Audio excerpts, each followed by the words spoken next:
मैं स्वागत करता हूं हमारी खास पेशकश सुबह की बड़ी खबर में। तो डीडवाना की ओर चलेंगे। बड़ी खबर वहां से आ रही है। सबसे पहले कारोबारी रमेश लानिया हत्याकांड में बड़ा खुलासा हुआ है। देखिए, आरोपी गणपत गुर्जर ने बरसाई थी रमेश पर गोलियां। बंद जिम ने एक दिन टाली थी कारोबारी की मौत और वारदात में आरोपी जितेंद्र चारण की भूमिका भी सामने आई है।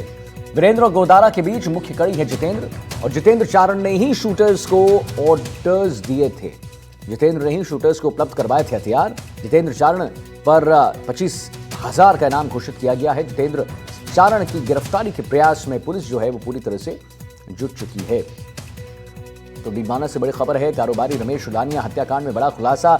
आरोपी गणपत गुर्जर ने बरसाई थी रमेश पर गोलियां और बंद जिम ने एक दिन कारोबारी की मौत टाल दी थी। इस पूरे हत्याकांड में अब तक इन 4 मुख्य आरोपी समेत 12 लोगों को गिरफ्तार किया जा चुका है। चारों मुख्य आरोपियों से अब तक जितना इंटरोगेशन हुआ है तो उसमें कई चीज़ें सामने आई हैं, जैसे कि इन आरोपियों के और जो इस पूरे हत्याकांड के कर्ता धर्ता है वीरेंद्र चारण और रोहित गोदारा, उनके बीच की एक महत्वपूर्ण कड़ी है जीतू चारण। तो जीतू चारण का नाम सामने आने पर जिला पुलिस ने 25,000 का इनाम उस पर घोषित कर दिया है।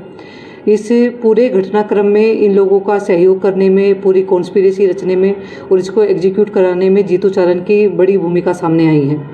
अब तक के इनके इंटरोगेशन में ये चीज़ सामने आई है कि 4 अक्टूबर को जो हथियार इस हत्याकांड में इस्तेमाल हुए वे जीतू चारण के द्वारा इनको उपलब्ध कराए गए थे। उन हथियारों के संबंध में डिटेल में इनसे इन्वेस्टिगेशन अभी चालू है।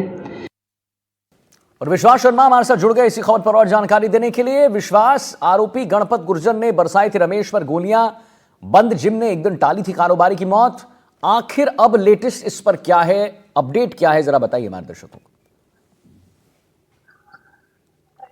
अजी देखिए, पुलिस जो है लगातार जो जितेंद्र चारण है उसको पकड़ने की कोशिश कर रही है। कोशिश है कि उसे पकड़ा जाए, क्योंकि इस पूरी जो वारदात है उसमें रोहित गोदारा और वीरेंद्र चारण के बीच में जितेंद्र चारण जो है जीतू, वो पूरी एक कड़ी बन के सामने आया है और उसने ही ये जो हथियार है वो खरीदे। जितेंद्र जो है वो उनके बीच में वीरेंद्र और रोहित गोदारा के बीच में पूरी कड़ी है, और वीरेंद्र वही आदमी है जिसने इस वारदात के बाद सोशल मीडिया पे पोस्ट की थी। और आपको एक और बात बता दें कि जो जिम संचालक थे उनकी हत्या करने का जो ये पूरी प्लान था ये 6 तारीख का था, लेकिन एक दिन जिम बंद थी, इस वजह से एक दिन जो उनका ये जो पूरा वारदात थी ये टल गई। और उसके बाद में अगले दिन जब जिम खुली तो उसके बाद में उन्होंने रैकी की। रैकी करने के बाद में गणपत जो है अंदर गया और उसने वहां पर गोलियां जो है ताबड़तोड़ गोलियां जो जिम संचालक थे उनके ऊपर चला दी और उनकी हत्या कर दी। और जो जुबेर था वो बाहर सीढ़ियों पर खड़ा होकर इंतजार कर रहा था।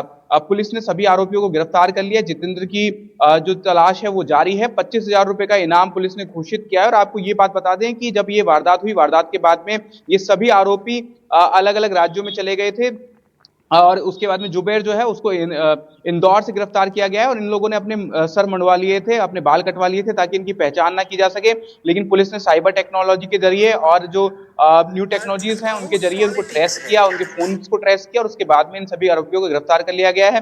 जो 3 आरोपी हैं उनको कलकत्ता से गिरफ्तार किया गया है और जो ये जुबेर जो है उसको इंदौर से गिरफ्तार किया। इनसे लगातार पूछताछ की जा रही है। जो पूरा सिंडिकेट है, किस तरीके से राजस्थान में जो गैंगस्टर्स हैं वो अपने पग पसार रहे हैं, इसको लेकर के पुलिस की कोशिश है कि इनकी कमर तोड़ी जाए। ये जो पूरा सिंडिकेट, इनकी जो पूरी की पूरी ये जो पूरी इनकी चेन जो फैलती जा रही है उसको तोड़ने की कोशिश जो है पुलिस लगातार कर रही है। इसको लेकर के लगातार कार्रवाई की जा रही है और लगातार जांच जो है जारी है। हमने देखा किस तरीके से जयपुर में भी एक व्यापारी को धमकी दी गई। उसके अलावा लगातार किस तरीके से जो गैंगस्टर्स हैं वो खुलेआम लोगों को धमका रहे हैं, खुलेआम लोगों से वसूली के लिए उनको फोन कर रहे हैं। और तो इस तरह का जो ये पूरा मामला है ये गंभीर है और इसमें लगातार जो है ये कार्रवाई की जा रही है और पुलिस अभी इस मामले में जांच कर रही है, क्योंकि सनसनीखेज ये पूरा मामला था, गंभीर ये मामला था जिसमें एक जिम संचालक की दिन दहाड़े उसी की जिम में मौत कर दी जाती, हत्या कर दी जाती है। तो इस पूरे मामले में किस तरीके से पुलिस को अब ये नई सफलता मिली है कि वो कड़ियों से कड़ी जोड़कर जो पूरी जांच है उसको कर रही है पुलिस। और इस पूरी कड़ी में एक और ये बात सामने आई है कि जितेंद्र जो है उसी ने हथियार सप्लाई किए थे, उसी ने लोगों की बात करवाई थी। साथ ही वीरेंद्र ने वीडियो कॉल पे इन लोगों को ट्रेनिंग दी थी कि आप किस तरीके से गन चला सकते हैं, किस तरीके से आपको फायरिंग करनी है, हथियार किस तरीके से चलाना है, लोड किस तरीके से करना है। तो इस तरह का जो पूरी ट्रेनिंग थी वो वीरेंद्र ने वीडियो कॉल के जरिए इन लोगों को की थी और साथ ही इन लोगों से ये वादा किया गया था कि आपको गैंग में जोड़ा जाएगा और गैंग के काम करवाने के बाद में आपको मोटी रकम दी जाएगी।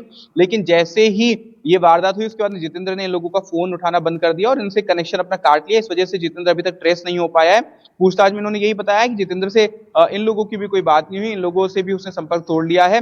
अब पुलिस लगातार कोशिश कर रही है, जो भी जानकारियां मिल पा रही है पूछताछ में उनके जरिए, कि किस तरीके से जो जितेंद्र है उसको ट्रेस किया जा सके, क्योंकि वो इस पूरे मामले में एक अहम कड़ी है जिसने रोहित गोदारा और वीरेंद्र के बीच में जो ये पूरा एक अहम कड़ी है। और रोहित गोदारा गैंग जी। ने इस पूरे मामले की, इस पूरे हत्याकांड की जिम्मेदारी ली थी, जिसके बाद से ही जो पुलिस है वो सतर्क है और पुलिस लगातार इस मामले में जांच कर रही है। फिलहाल जो आरोपी हैं उनसे पूछताछ की जा रही है। जितेंद्र की तलाश लगातार पुलिस को जारी है। पुलिस को उम्मीद है कि अगर जितेंद्र तक वो पहुंच गए तो जल्द ही वीरेंद्र और जो अन्य आरोपी हैं उन तक पहुंचा जा सकेगा और इस पूरे गैंगस्टर जो जिस तरीके से पूरे जो गैंगस्टर्स हैं, जो अपराधी हैं, गैंग वॉर ये जो चल रहा है राजस्थान उस में पर अपने अंकुश पग पसार रहे हैं, उसको कमर तोड़ने की तैयारी पूरी पुलिस ने कर ली है और इसी को लेकर के जांच जो है लगातार जारी है। फिलहाल बड़ी सफलता पुलिस को मिली है।